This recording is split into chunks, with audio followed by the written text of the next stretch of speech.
नववर्ष म्हटलं की प्रत्येक जण काही ना काही संकल्प करतो। कुणी व्यसन सोडायचा, कुणी व्यायाम करण्याचा संकल्प करतो। मात्र निवडणुकीच्या तोंडावर नेते मंडळींनी काय संकल्प केले ते आम्ही जाणून घेतलंय। काय म्हणालेत हे नेते मंडळी पाहूयात। ज्या जनतेच्या अपेक्षा आहेत त्याच आमच्या देखील अपेक्षा असतात। त्यामुळे नवीन वर्षामध्ये ज्या काही लोकांच्या आशा आकांक्षा अपेक्षा आहेत त्या पूर्ण करता याव्यात एवढीच मला असं वाटतं की ईश्वरचरणी प्रार्थना आहे। आणि नवीन वर्षाच्या निमित्ताने जे वाचाळवीर आहेत त्यांनाही सुबुद्धी यावी अशी देखील एक ईश्वरचरणी प्रार्थना आहे।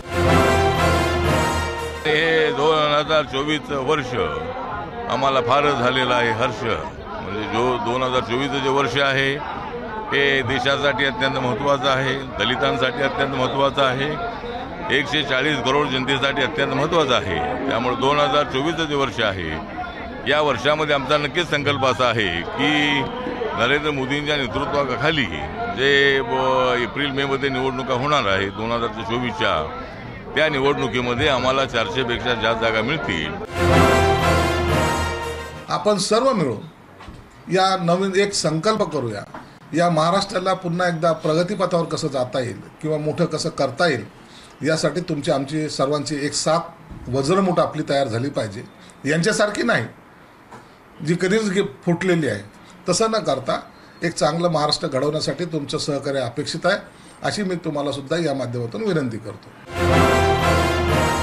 आज आम्ही नवीन वर्षामध्ये आज लेकरांमध्ये आहोत। लेकरांना मदत व्हावी, खऱ्या अर्थानं त्यांच्या अंतःकरणातली शक्ती वाढवावी आणि हा देश सुरक्षित राहावा हा संकल्प आहे। कालच्यापेक्षा आजचा दिवस सुखाचा आहे आणि आजच्यापेक्षा उद्याचा अजून सुखाचा जावो। समाजामध्ये बंधुत्व राहो, प्रेम राहो। मैंने राहुल जी म्हणतात तसं नफरत के बाजार में मोहब्बत की दुकान तो खोल ही रहे हम लोग। नवीन वर्ष संकल्प नाहीत नवीन वर्ष, परंतु आरक्षण हा संकल्प आहे। नवीन वर्षाचं काय हे दरवर्षी येत राहील जात राहील, परंतु समाजाचं काय, समाजाच्या न्यायाचं काय, जनतेच्या न्यायाचं काय। तुम्ही थोडेफार कामं गावात करणार राजकीय नेते आणि तुम्हीच मोठे होणार गोरगरीब मराठ्यांच्या जीवावर, पण मराठ्यांचे पोरं मोठे कधी होणार? म्हणजे सर्वसामान्य करोडो मराठ्यांचा एकच संकल्प आहे सध्या माझ्यासह, काहीही झालं तरी महाराष्ट्रातल्या सगळ्या मराठ्यांना ओबीसीतून आरक्षण मिळवून द्यायचं। एप्रिलमध्ये या देशाचा राजा देखील बसणार आहे आणि म्हणून पुन्हा नरेंद्र मोदी या देशाचे राजे व्हावेत या तयारीला सगळे आम्ही कार्यकर्ते लागले आहोत।